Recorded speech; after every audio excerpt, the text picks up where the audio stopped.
Namaste, Namaskar from Nepal.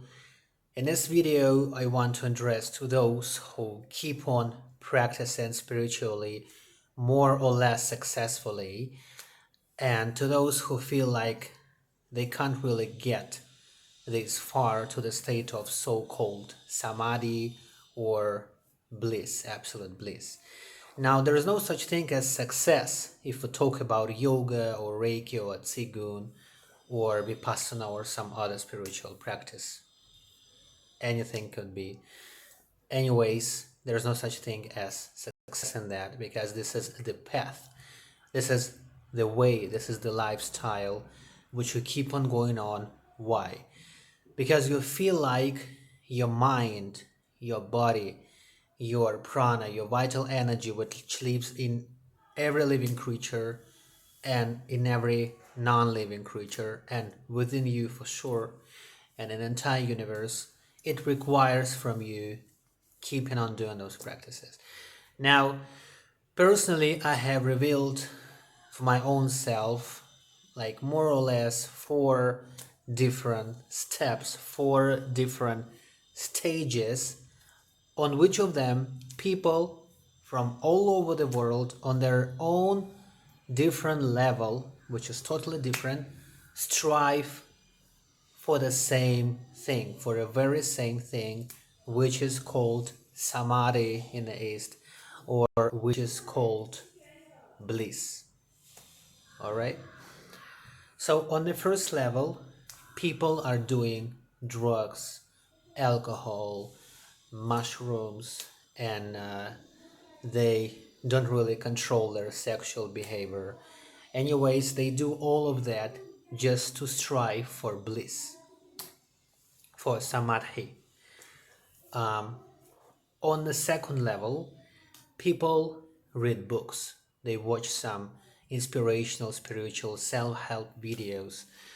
They can attend some philosophic classes or something. So they ask themselves questions. Who am I? What is my purpose on this earth? Coming to the third level, those folks remember that they are souls actually, that this body is only a costume, a temporal costume to interact with this material world, which is extremely temporal. There is nothing constant in this world. Everything comes and go. Everything passes away at some point, and there is no need at all to attach yourself to those things you see around yourself, because otherwise you will suffer, because at one point it will just disappear and be transferred into some other form, just as we will do the same thing after life.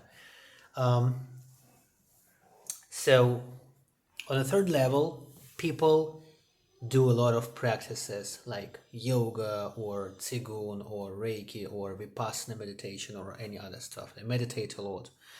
They attend a lot of spiritual classes. They follow some gurus, or they found those brahman, those gurus in themselves. And those people are really, let's say, consciously close to reaching this state of bliss and samadhi, and they are like, they already guarantee themselves an easy escape from this life when their body die, because they know that they are an eternal spirit. This body is only a costume for a while, and they will feel rather easy to find their way back home. I mean, spiritual home, where souls between lives are still learning, teaching, studying, hanging around, visiting, and attending some stuff to be more experienced and to bring more into this world. Because every one of us comes to this world only for two reasons. The first reason is to learn, and the second reason is to provide for the others, which is kind of bodhisattva, what is known in the Indian and Tibetan philosophy, the one who comes back to life to teach other souls to ascend, to grow up. But certainly if you are here, you still have something to learn by yourself. That's definitely true. Otherwise, you would come here in some other form, of spiritual being, as an angel or something. But if you're here in a physical form, most probably you still have something to learn yourself, which is great. Learning is great. It's amazing. That's the best thing to do in this entire universe. On the fourth level, which is the top level as I see it, people do not do any practices. They do nothing. Because they can reach those states of mind, they can reach this harmony in their bodies, they can feel this vital energy known as prana or chi or tsi. They can reach it naturally because we are bliss by ourselves already. We are samadhi. We are the blessing.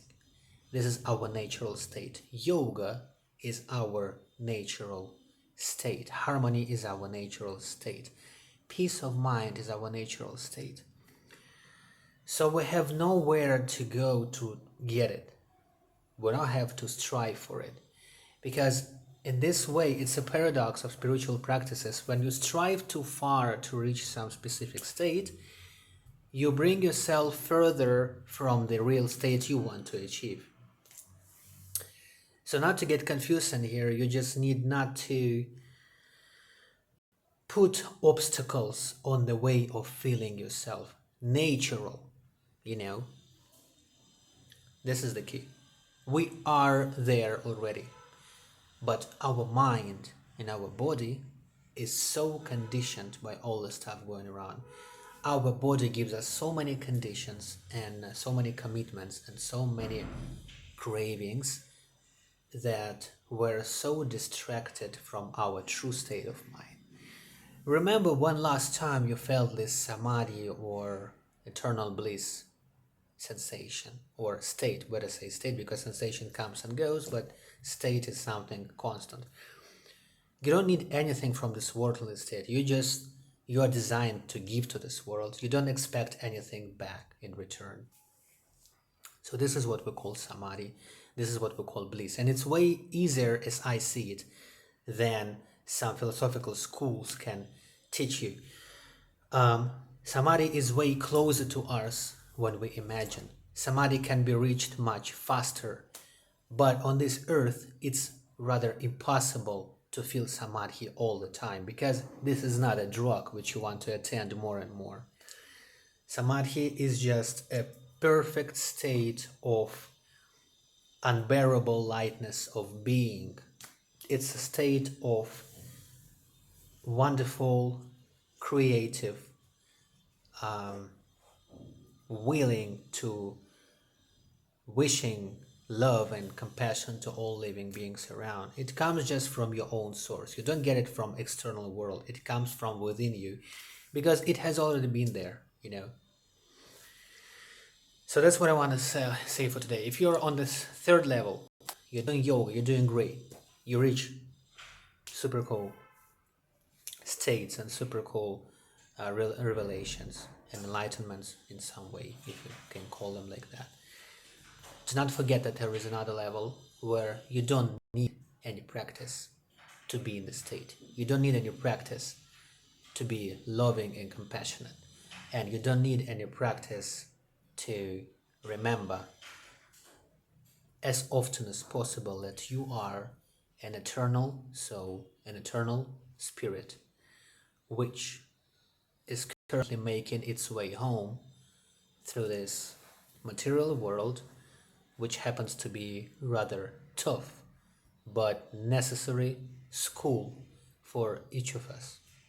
Whether you're more of a student or more of a teacher in here, we're all going through the same thing and we're gonna help each other reach the liberation from all kind of conditions, to be who we are as we are, and to see things around as they are, not as material world wants us to see them, or our mind wants us to see them and perceive them unnaturally. Thanks.